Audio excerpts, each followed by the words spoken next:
So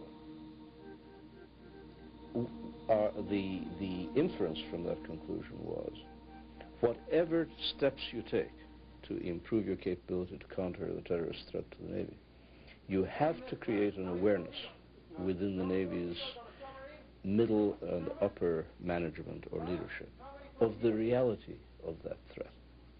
These guys have gone to sea. They've all seen a submarine fire a green flare in lieu of a torpedo.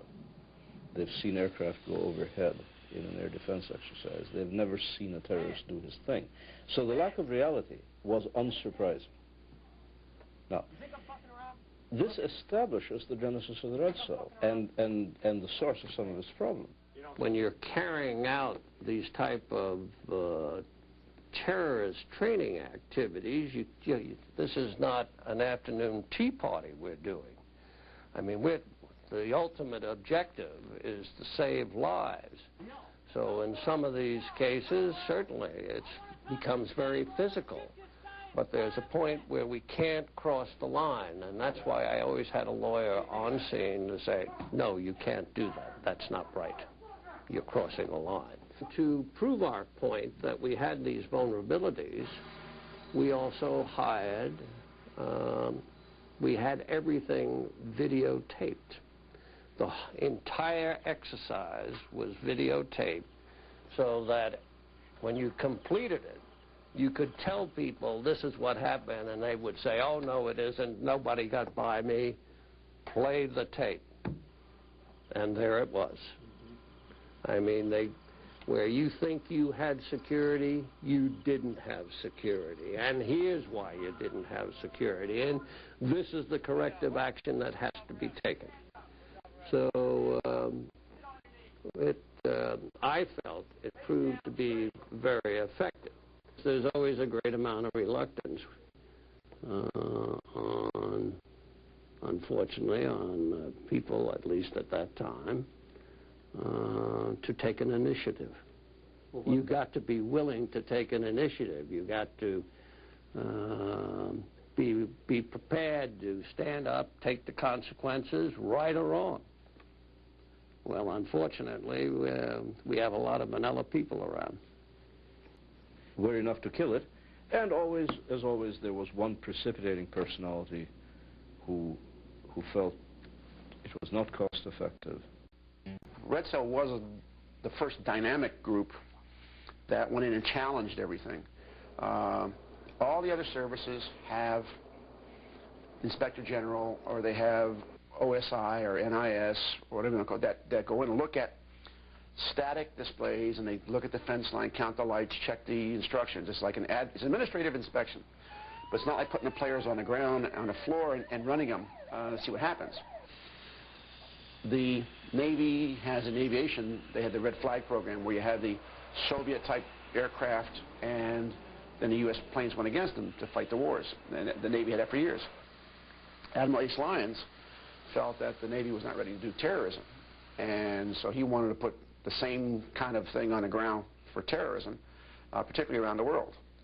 And what that meant was us playing the role of terrorists and trying to help out the local commander, the base commander, installation commander, on how he can improve himself today.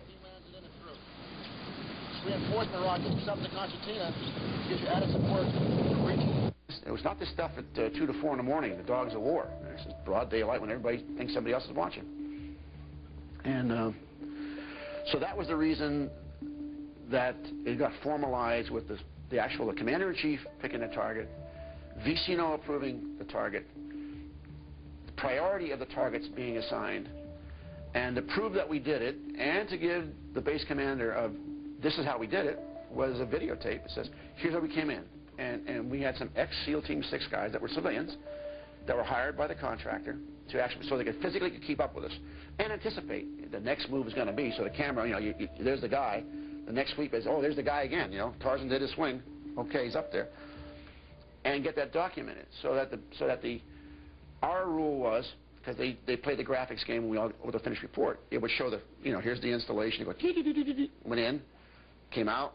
And then they could take that same tape and they could rotate it and say, okay, now if they came from this side, what will we do? So as security people change, they could war game it themselves without us around. And that's why we did the audio, audio and visual, was to prove that, one, how we did it, the fact it did happen, and command centers and in quarterdecks, we'd have it in black and white 24 hours a day. So we would pick up this language problem that I talked about earlier, that they would, they were saying the wrong things. Or you'd see them flustered because I saw COs come in their command center just screaming, what is this shit? I don't need this stuff now. We had the base CO in QB Point, the air station. They had to clear out the O Club. Well, and there's people, and he took it in the shorts because there was, like 200 patrons there. When you're overseas, everybody goes to the club because that's the safest and the best and the cheapest, probably. And normally it's because of the best food.